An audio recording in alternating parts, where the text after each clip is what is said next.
வணக்கம் ஃப்ரெண்ட்ஸ், எப்படி இருக்கீங்க? நாங்கள் இந்த தடவை சென்னை போயிருந்தபோது அங்கே ஜப்பான் ஸ்டேஷ்னரி வந்து கொஞ்சம் நல்லாயிருக்கும்னு சொன்னாங்க. கவினுக்கும் கையலுக்கும் வந்து இந்த ஸ்டேஷ்னரியை எக்ஸ்ப்ளோர் பண்ணுறதுல ஒரு இன்ட்ரெஸ்ட்டு.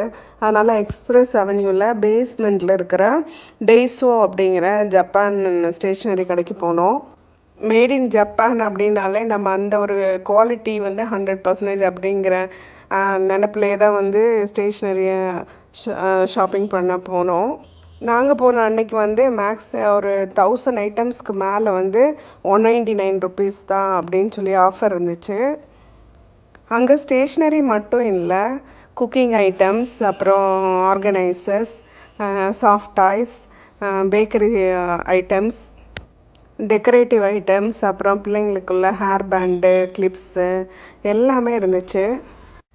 அது ஒரு சின்ன கடை தான். ஆனால் அந்த ஆஃபர் போட்டிருந்ததுனால நிறைய கூட்டமாக இருந்துச்சு.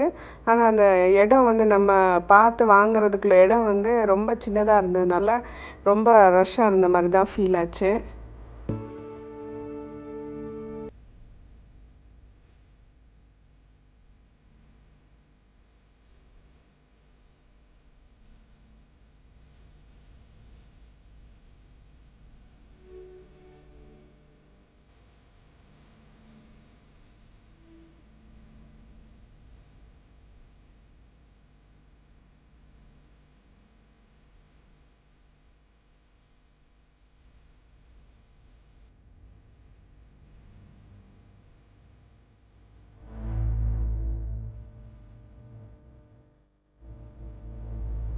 நம்ம கடற்கரை ஜப்பான் இருந்ததுனால எங்கே உள்ள எல்லா ஐட்டம்ஸுமே வந்து ஜப்பான்லேருந்து தான் செய்தது அப்படிங்கிற மைண்ட் செட்டில் நம்ம பொருளை வாங்கினோம்.